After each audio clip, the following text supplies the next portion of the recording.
یعنی بچڑے کا بھی حشر دیکھ کہ جس کو تو معبود خیال کر بیٹھا تھا۔ موسیٰ علیہ السلام نے اس کو جلا دینے کا حکم جاری کیا اور جلانے کے بعد اس کی راکھ اٹھائی اور دریا میں اڑا دی تاکہ کوئی شخص دوبارہ بچڑے کی عبادت کا خیال تک دل میں نہ لائے اور عبرت حاصل کرے۔ اس کے بعد موسیٰ علیہ السلام نے فرمایا، اصل بات یہی ہے کہ تم سب کا معبود برحق صرف اللہ ہی ہے، اس کے سوا کوئی عبادت کے لائق نہیں، اس کا علم تمام چیزوں پر حاوی ہے۔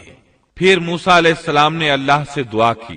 موسیٰ نے کہا کہ اے میرے رب، میری خطا معاف فرما اور میرے بھائی کی بھی، اور ہم دونوں کو اپنی رحمت میں داخل فرما، اور تو سب رحم کرنے والوں سے زیادہ رحم کرنے والا ہے۔ اس کے بعد اللہ تعالیٰ نے بچڑے کے پجاریوں کے بارے میں احکامات نازل فرمائے۔ ان کا ذکر سورۃ الاعراف آیت 152 میں ہے۔ جن لوگوں نے بچڑے کو معبود بنایا ان پر بہت جلد ان کے رب کا غضب نازل ہوگا اور دنیا کی زندگی میں ذلت نصیب ہوگی، اور ہم افترا پردازوں کو ایسی ہی سزا دیا کرتے ہیں۔ چنانچہ اسی وقت ان پر غضب نازل ہوا اور وہ قیامت تک غضب اور ذلت کا شکار ہو گئے اور ذلت ان کا مقدر بن گئی، جیسا کہ سورۃ الفاتحہ میں اللہ تعالیٰ نے ہمیں یہ دعا سکھائی ہے۔ سورۃ الفاتحہ آیت 6 اور 7 میں ہے، ہمیں سیدھی اور سچی راہ دکھا، ان لوگوں کی راہ جن پر تو نے انعام کیا، ان کی راہ نہیں جن پر غضب کیا گیا، اور نہ گمراہوں کی۔ جن لوگوں پر اللہ کا انعام ہوا ان سے انبیاء کرام، صدیقین، شہداء اور صالحین مراد ہیں جو راہ حق پر ہمیشہ قائم رہے، اور جن لوگوں پر غضب کیا گیا ان سے مراد بنی اسرائیل یعنی یہودی ہیں، اور گمراہوں سے مراد عیسائی ہیں۔ المغضوب علیہم یعنی جن پر غضب کیا گیا کی تفسیر بعض علماء کے نزدیک یہ ہے کہ اس سے مراد وہ لوگ ہیں جنہوں نے حق کو پہچان لیا اور پھر جان بوجھ کر اس کو چھوڑ دیا۔ اللہ تعالیٰ کی واضح نشانیاں، اس کی قدرت کے دلائل، معجزات اور عظمت الہی پر دلالت کرنے والی علامت کو آنکھوں سے دیکھا، لیکن اس کے باوجود انکار کرتے رہے تو اللہ تعالیٰ نے ان پر غضب نازل کر دیا۔ الظالین کی تفسیر میں علماء کہتے ہیں کہ ان سے مراد وہ لوگ ہیں جو حق کو نہ پہچان سکے اور اس سے دور رہے، اس وجہ سے بھٹکنے والے اور گمراہ شمار کیے گئے۔ یہودیوں میں یہ بہت بڑی برائی تھی کہ حق کو پہچان کر چھوڑ دیا، اور اسی کے سبب اللہ کے غضب کا شکار ہو گئے، اور یہ غضب ان پر ہمیشہ رہے گا۔ یہودیوں کو دنیا میں کون سی ذلت پہنچی کہ جب بچڑے کا خاتمہ کیا گیا اور انہوں نے اپنے معبود کا جلایا جانا اور اس کی راہ کا اڑایا جانا دیکھ لیا تو وہ سمجھ گئے کہ وہ غلطی پر تھے، چنانچہ وہ شرمندہ ہو کر موسیٰ علیہ السلام کی خدمت میں حاضر ہو گئے، اپنی غلطی کا اعتراف کر لیا اور توبہ کی خواہش ظاہر کی۔ تب اس وقت توبہ کا عجیب و غریب معاملہ پیش آیا۔ حکم ہوا، اللہ تعالیٰ سورۃ البقرہ آیت 54 میں فرماتے ہیں، اور جب موسیٰ نے اپنی قوم سے کہا، اے میری قوم، بچڑے کو معبود بنا کر تم نے اپنی جانوں پر ظلم کیا ہے، اب تم اپنے پیدا کرنے والے کی طرف رجوع کرو، خود کو آپس میں قتل کرو، اللہ کے نزدیک اسی میں تمہاری بہتری ہے، چنانچہ اس نے تمہاری توبہ قبول کر لی، وہ توبہ قبول کرنے والا، رحم کرنے والا ہے۔ مطلب یہ کہ اگر تم چاہتے ہو اس گناہ پر قیامت کے دن پکڑے نہ جاؤ تو خود کو قتل کرو۔ یہاں یہ بات واضح رہے کہ اس قتل سے مراد خودکشی نہیں ہے، بلکہ شرک نہ کرنے والوں کو حکم دیا گیا کہ وہ شرک کرنے والوں کو قتل کر دیں، تو انہوں نے تلواروں اور خنجروں کے ساتھ گائے کے پجاریوں کو قتل کر دیا۔ سیدنا علی رضی اللہ عنہ فرماتے ہیں کہ مقتولین کی تعداد 70 تھی۔ جب 70 آدمی قتل ہو گئے تو موسیٰ اور ہارون علیہ السلام نے عاجزی اور انکساری کے ساتھ بارگاہ الہی میں بخشش کی دعا کی۔ اللہ تعالیٰ نے اپنے برگزیدہ بندوں کی دعا قبول فرمائی اور مقتولین کو معاف فرما دیا اور باقی ماندہ لوگوں کو بھی بخشش سے نوازا۔ حقیقت میں یہ سزا اگرچہ سخت تھی، اور بھائی کا بھائی کو قتل کرنا ایسا ہے جیسے اپنے آپ کو قتل کرنا، لیکن یہ سزا ان کی ضدی، ہٹ دھرم اور سرکش طبیعت کے لیے انتہائی مناسب تھی، تاکہ وہ برائیوں سے بچنا سیکھیں اور اپنے گناہوں کا کفارہ ادا کریں۔ بہرحال جب انہوں نے اللہ تعالیٰ کی طرف رجوع کیا، اپنے گناہوں کی معافی مانگی، تو اللہ تعالیٰ نے بھی ان کو معاف فرما دیا، جیسا کہ اللہ تعالیٰ سورۃ الاعراف آیت 153 میں فرماتے ہیں۔ اور جن لوگوں نے گناہ کے کام کیے پھر اس کے بعد توبہ کی اور ایمان لے آئے تو تمہارا رب اس توبہ کے بعد گناہ معاف کر دینے والا اور رحمت والا ہے۔ ان سب کاموں سے فارغ ہو کر موسیٰ علیہ السلام کا غصہ ماند پڑا تو انہوں نے تختیاں اٹھا لی۔ اور جب موسیٰ کا غصہ ٹھنڈا ہوا تو اس نے ان تختیوں کو اٹھا لیا اور ان کے مضامین میں ان لوگوں کے لیے جو اپنے رب سے ڈرتے تھے ہدایت اور رحمت تھی۔ اس کے بعد انہوں نے باقی ماندہ بنی اسرائیل کو جمع کیا، انہیں تختیاں دکھائیں اور فرمایا ان میں اللہ تعالیٰ کے احکامات ہیں اور یہ تورات ہے، لہذا سنو اور اطاعت کرو، لیکن انہوں نے ناپسندیدگی کا اظہار کیا۔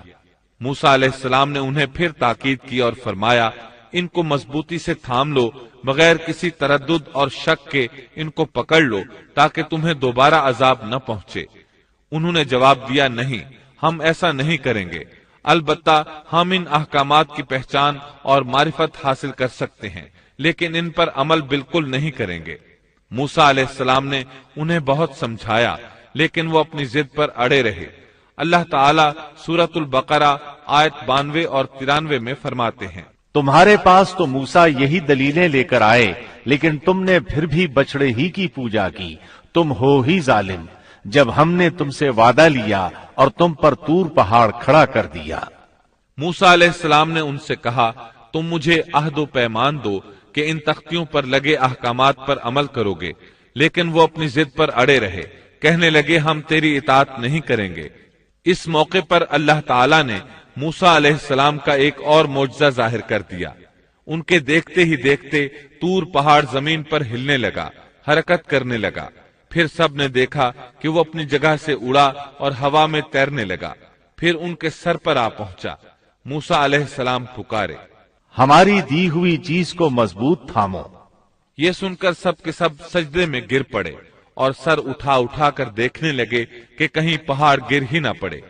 اللہ تعالیٰ سورۃ البقرہ آیت 93 میں فرماتے ہیں، اور جب ہم نے تم سے وعدہ لیا اور تم پر طور پہاڑ کھڑا کر دیا اور کہہ دیا کہ ہماری دی ہوئی چیز کو مضبوط تھامو اور سنو، تو انہوں نے کہا ہم نے سنا اور نافرمانی کی، اور ان کے دلوں میں گویا بچڑے کی محبت پلا دی گئی تھی بسبب ان کے کفر کے۔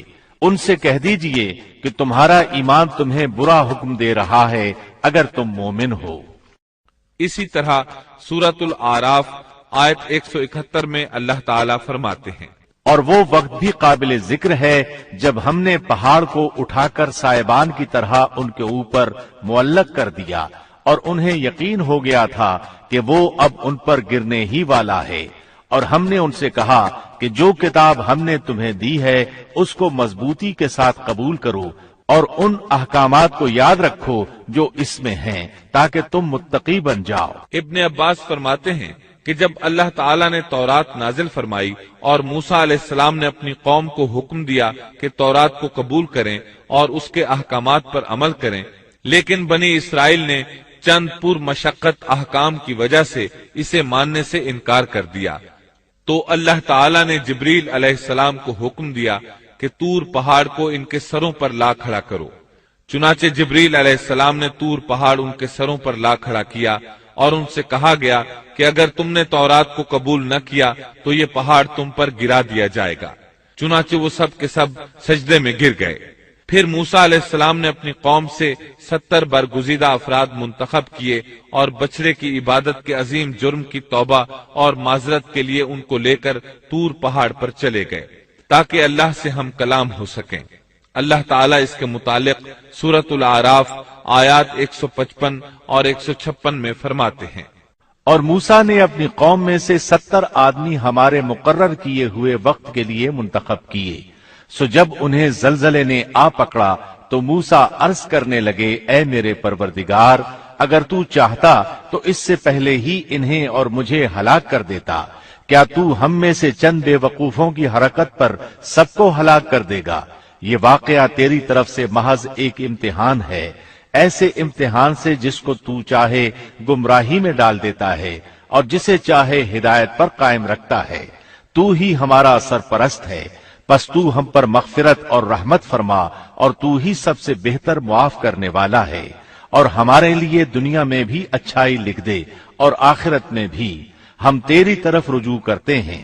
اللہ نے فرمایا، میں اپنا عذاب اسی پر واقع کرتا ہوں جس پر چاہتا ہوں، اور میری رحمت ہر چیز پر چھائی ہوئی ہے، تو میں وہ رحمت ان لوگوں کے نام ضرور لکھوں گا جو اللہ سے ڈرتے ہیں اور زکوٰۃ ادا کرتے ہیں اور جو ہماری آیات پر ایمان رکھتے ہیں۔ یہودیوں کا نام یہودی کیوں رکھا گیا؟ کہا جاتا ہے کہ موسیٰ علیہ السلام نے جو اپنی دعا میں کہا تھا، ہم نے تیری طرف رجوع کر لیا ہے، اسی ہدنا کی وجہ سے ان کا نام یہودی رکھا گیا۔ ہدنا کا معنی ہے راہ پانا اور رجوع کرنا۔ بہرحال اللہ تعالیٰ نے اپنی رحمت فرمائی اور انہیں بخش دیا۔ موسیٰ علیہ السلام جن 70 آدمیوں کو ساتھ لے گئے تھے وہ اس گفتگو کو سن رہے تھے۔ گفتگو کے بعد جب موسیٰ علیہ السلام لوٹنے لگے تو وہ تمام بول اٹھے، اے موسیٰ، تو نے تو ہم سے وعدہ کیا تھا کہ اللہ سے ملاقات کریں گے، لہذا ہم بھی اللہ کو آمنے سامنے دیکھ کر ہی تجھ پر ایمان لائیں گے۔ اللہ تعالیٰ سورۃ البقرہ آیت 55 میں فرماتے ہیں، اور تم اس وقت کو بھی یاد کرو جب تم نے موسیٰ سے کہا تھا کہ جب تک ہم اپنے رب کو سامنے نہ دیکھ لیں ہرگز ایمان نہ لائیں گے، جس گستاخی کی سزا میں تم پر تمہارے دیکھتے ہی دیکھتے بجلی گر پڑی۔ یہ وہ لوگ تھے جو بنی اسرائیل میں سے چنے ہوئے اور صاحب شرف و فضیلت تھے۔ وہ کتنا بڑا سوال کر رہے تھے۔ موسیٰ علیہ السلام نے انہیں ڈرایا کہ اللہ سے ڈرو، یہ ناممکن ہے۔ میرا حال دیکھ لو، میں نے خواہش ظاہر کی، اس نے اپنی ہلکی سی تجلی ڈالی تو پہاڑ ریزہ ریزہ ہو گیا۔ میں اللہ کا نبی ہوتے ہوئے بے ہوش ہو گیا۔ ایسی خواہش نہ کرو، لیکن وہ نہ مانے۔ تب اللہ تعالیٰ نے ایک بجلی کو حکم دیا، وہ ان پر گری، آن کی آن میں سب لقمہ اجل بن گئے۔ اب موسیٰ علیہ السلام وہاں حیران پریشان کھڑے رہ گئے۔ قوم کے سب سے بہتر لوگ اللہ کے عذاب کا شکار ہو گئے تھے۔ انہوں نے سوچا، میں اکیلا واپس جاؤں گا تو بنی اسرائیل مجھ سے سوال کریں گے کہ وہ 70 آدمی کہاں ہیں، میں انہیں کیا بتاؤں گا؟ پوری بات سن کر وہ کہیں گے، ہمارے افضل اور اعلیٰ افراد کے ساتھ اللہ نے یہ سلوک کیا۔ اب موسیٰ علیہ السلام نے اللہ سے دعا کی، اے اللہ، انہیں زندہ کر دے، مجھے تنہا واپس نہ لوٹا۔ آخر اللہ نے ان کی دعا منظور فرمائی۔ سورۃ البقرہ آیت 56 میں ہے۔ لیکن پھر اس لیے کہ تم شکر گزاری کرو، اس موت کے بعد بھی ہم نے تمہیں زندہ کر دیا۔ جب وہ زندہ ہو رہے تھے تو ایک دوسرے کے زندہ ہونے کا مشاہدہ بھی کر رہے تھے۔ پھر موسیٰ علیہ السلام ان 70 آدمیوں کے ساتھ واپس لوٹے، پھر بنی اسرائیل کو لے کر روانہ ہوئے اور ایلیا پہنچ گئے۔ آج کل اس کو القدس کہا جاتا ہے۔ یہ فلسطین کا دارالخلافہ تھا۔ یہاں کے لوگ قوت میں انتہا کو پہنچے ہوئے تھے، جسم بہت بڑے تھے، آبادی بہت زیادہ تھی، تمام علاقوں کی سرداری ان کے پاس تھی۔ آپ نے اس شہر کے باہر پڑاؤ ڈالا اور بنی اسرائیل کو حکم دیا کہ ان لوگوں سے جہاد کے لیے تیار ہو جائیں تاکہ اس شہر کو فتح کیا جائے۔ اس کی فتح سے تمام علاقے قبضے میں آ جائیں گے۔ جب آپ بنی اسرائیل کے ساتھ ایلیا کے نزدیک پہنچے تو وہ لوگ جنگ کے لیے تیار ہو گئے۔ انہوں نے قلعوں کے دروازے بند کر دیے۔ ان کے مقابلے میں بنی اسرائیل کے دل دہل رہے تھے۔ موسیٰ علیہ السلام نے انہیں حکم دیا کہ یکجا ہو کر ان پر ایک ہی بار ہلہ بول دو اور انہیں تہ تیغ کر دو۔ بنی اسرائیل بہت بزدل تھے، بہانے بنانے لگے، کہنے لگے، ہماری تیاری مکمل نہیں، ہمارے پیچھے ہماری بکریاں کون چرائے گا؟ کوئی کہتا 400 سال سے زائد مدت غلامی میں گزری، فرعونی ہم پر غالب رہے، اتنا عرصہ ہم لڑائی کے قریب تک نہیں گئے، اب ہم کس طرح لڑ سکتے ہیں؟ اس پر موسیٰ علیہ السلام نے فرمایا، اگر تم نے میری اطاعت کی، میری تصدیق کی تو بہت جلد فتح پالو گے، اس ساری مقدس زمین پر تمہارا قبضہ ہوگا، ایلیا تو تمہاری ایڑی کی نوک پر ہوگا، اللہ تعالیٰ نے اس جگہ کا قبضہ تمہارے مقدر میں لکھ دیا ہے، تم ہاتھ تو ہلاؤ۔ آپ کی ان باتوں کا ان پر کوئی اثر نہ ہوا۔ سورۃ المائدہ آیت 21 میں ہے، اے میری قوم، اس مقدس زمین میں داخل ہو جاؤ جو اللہ نے تمہارے نام لکھ دی ہے، اور اپنی پشت کے بل روگردانی نہ کرو کہ پھر نقصان میں جا پڑو۔ اس پر انہوں نے جو جواب دیا سورۃ المائدہ آیت 22 میں ہے۔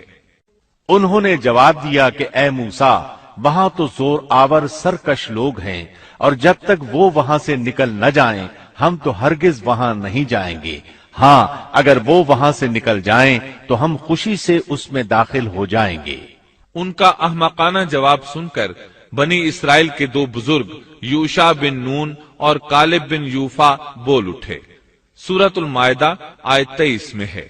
دو آدمیوں نے جو اللہ سے ڈرنے والے تھے، جن پر اللہ تعالی کا فضل تھا، کہا تم ان کے پاس دروازے میں تو پہنچ جاؤ، دروازے میں قدم رکھتے ہی یقیناً تم غالب آ جاؤ گے، اور اگر تم مومن ہو تو اللہ ہی پر تمہیں بھروسہ رکھنا چاہیے۔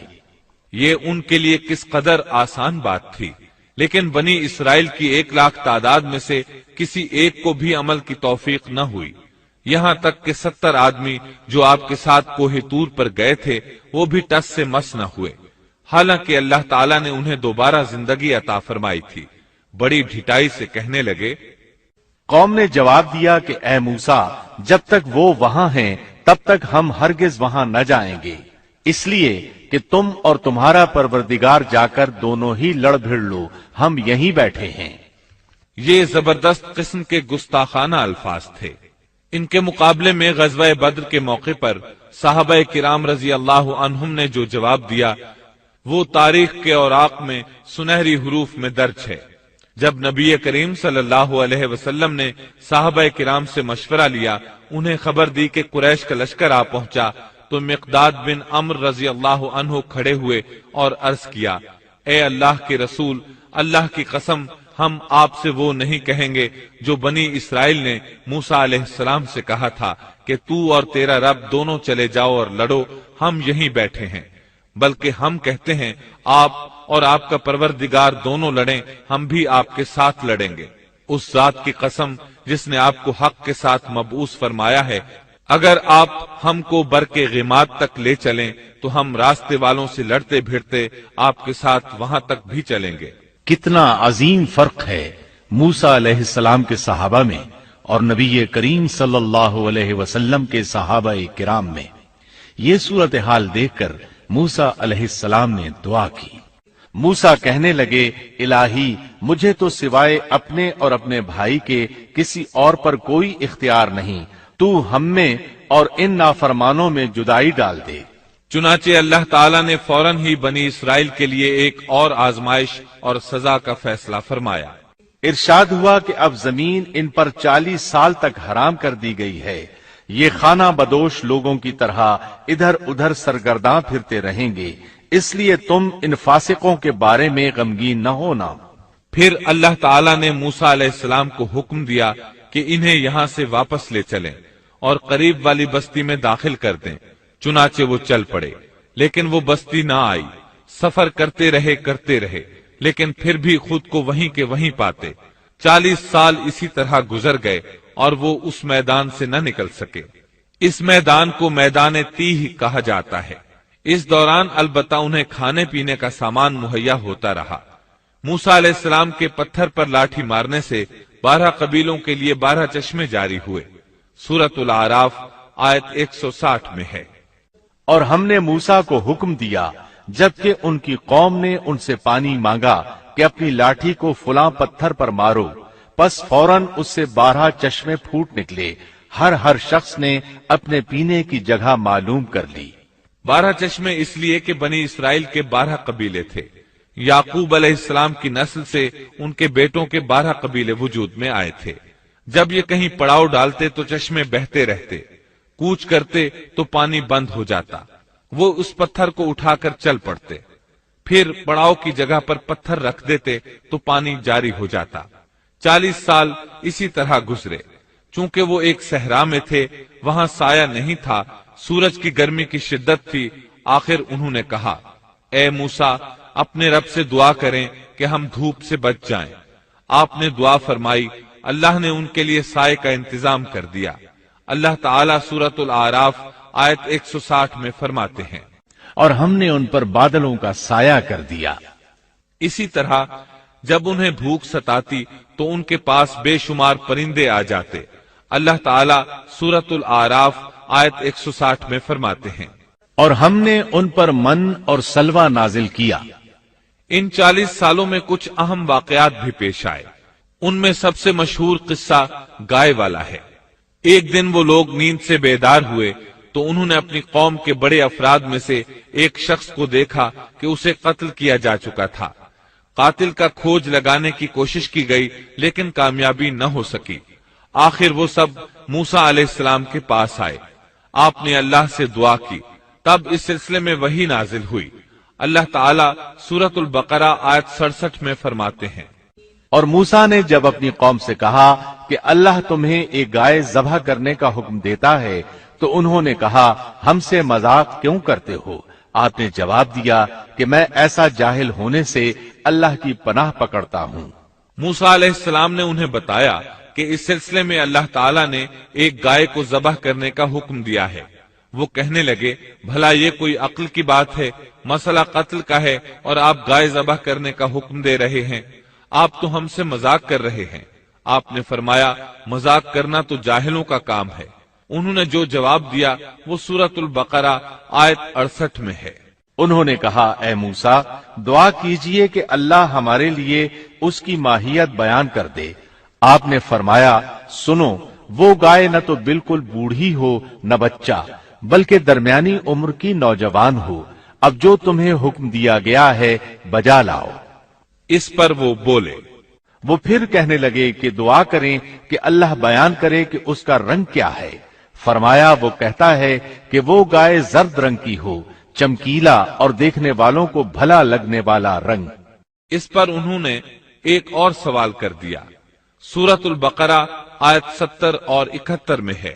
وہ کہنے لگے کہ اپنے رب سے دعا کریں کہ وہ ہمیں اس گائے کی مزید ماہیت بتائے۔ اس قسم کی گائیں تو بہت ہیں، پتہ نہیں چلتا۔ اگر اللہ نے چاہا تو ہم ہدایت والے ہو جائیں گے۔ موسیٰ نے فرمایا کہ اللہ کا فرمان ہے کہ وہ گائے کام کرنے والی، ہل میں جوتنے والی اور کھیتوں کو پانی پلانے والی نہ ہو، تندرست اور بے داغ ہو۔ انہوں نے کہا، اب آپ نے حق واضح کر دیا۔ گو وہ حکم قبول کرنے کے قریب نہیں تھے، لیکن انہوں نے اس کو مان لیا اور وہ گائے ذبح کر دی۔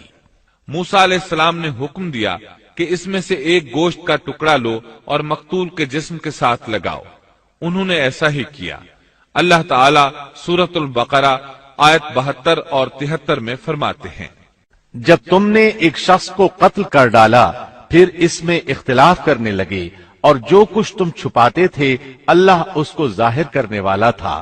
ہم نے کہا کہ اس گائے کا ایک ٹکڑا مقتول کے جسم پر لگا دو، وہ زندہ ہو جائے گا۔ اسی طرح اللہ مردوں کو زندہ کر کے تمہیں تمہاری عقل مندی کے لیے نشانیاں دکھاتا ہے۔ مقتول کو گوشت کا ٹکڑا لگا تو وہ اٹھ کر کھڑا ہو گیا۔ اس نے بتایا، میرا قاتل فلاں شخص ہے۔ یہ بتاتے ہی وہ پھر مر گیا۔ اس معجزے کو دیکھ کر بھی ان کے دل نرم نہ ہوئے۔ اللہ تعالیٰ سورۃ البقرہ آیت 74 میں فرماتے ہیں، پھر اس کے بعد تمہارے دل پتھر جیسے بلکہ اس سے بھی زیادہ سخت ہو گئے۔ بعض پتھروں سے تو نہریں بہہ نکلتی ہیں اور بعض پھٹ جاتے ہیں اور ان سے پانی نکل آتا ہے، اور بعض اللہ کے ڈر سے گر پڑتے ہیں، اور تم اللہ کو اپنے اعمال سے غافل نہ جانو۔ مطلب یہ کہ پتھر نرم ہو جاتے ہیں لیکن ان کے دل پتھر سے بھی زیادہ سخت ہیں۔ انہی 40 سالوں کے دوران ایک اور اہم واقعہ پیش آیا۔ ایک دن موسیٰ علیہ السلام نے فصاحت اور بلاغت سے بھرپور خطبہ دیا۔ ایک شخص نے پوچھا، زمین پر سب سے زیادہ علم رکھنے والا شخص کون ہے؟ آپ نے جواب دیا، میں ہوں۔ اللہ تعالیٰ کو یہ انداز پسند نہ آیا۔ اگرچہ بات درست تھی، آپ اللہ کے رسول تھے، آپ کو اللہ سے گفتگو کا شرف حاصل تھا۔ آپ سے بڑا عالم اس وقت اور کون ہو سکتا تھا؟ اس کے باوجود اللہ تعالیٰ کو جواب پسند نہ آیا۔ اللہ کو تو عاجزی پسند ہے۔ چنانچہ اللہ تعالیٰ نے فرمایا، زمین پر اس وقت آپ سے بڑا عالم موجود ہے۔ موسیٰ علیہ السلام نے پوچھا، اے اللہ، وہ کون ہے اور کہاں رہتا ہے؟ اللہ تعالیٰ نے فرمایا، تم اسے مجمع البحرین کے پاس مل سکو گے۔ آپ ایک مچھلی پکڑ لیں اور سفر شروع کر دیں، جہاں وہ مچھلی گم ہو جائے گی وہیں وہ عالم موجود ہوگا۔ سورۃ الکہف آیت 60 میں ہے۔ اور جب موسیٰ نے اپنے نوجوان سے کہا کہ میں تو چلتا ہی رہوں گا یہاں تک کہ دو دریاؤں کے ملنے کی جگہ پہنچ جاؤں، یا پھر میں عرصہ دراز تک چلتا رہوں گا۔ موسیٰ علیہ السلام کے شریک سفر یوشع بن نون تھے، یہ بھی نبی تھے۔ موسیٰ علیہ السلام کے بعد بنی اسرائیل کی باغ ڈور انہوں نے ہی سنبھالی تھی۔ سورۃ الکہف آیت 61 میں ہے۔ جب وہ دونوں وہاں پہنچے جہاں دونوں دریا ملتے تھے تو وہاں وہ اپنی مچھلی بھول گئے، جس نے دریا میں سرنگ جیسا راستہ بنا لیا۔ ان دونوں کو علم نہ ہو سکا کہ یہی ان کی منزل ہے۔ مچھلی کو انہوں نے ٹوکری میں ڈال رکھا تھا، وہ وہاں زندہ ہو گئی اور اچھل کر پانی میں چلی گئی۔ موسیٰ علیہ السلام اس وقت سوئے ہوئے تھے۔ یوشع علیہ السلام نے مچھلی کو سمندر میں جاتے اور راستہ بناتے دیکھا، لیکن موسیٰ علیہ السلام کو بتانا بھول گئے، یہاں تک کہ آرام کر کے وہاں سے پھر سفر شروع کر دیا۔ اس دن اور اس کے بعد رات سفر کر کے جب دوسرے دن موسیٰ علیہ السلام کو تھکاوٹ اور بھوک محسوس ہوئی تو یوشع علیہ السلام سے کہا کہ لاؤ بھئی ناشتہ کر لیں۔ یہ تذکرہ سورۃ الکہف آیت 62 تا 65 میں ہے۔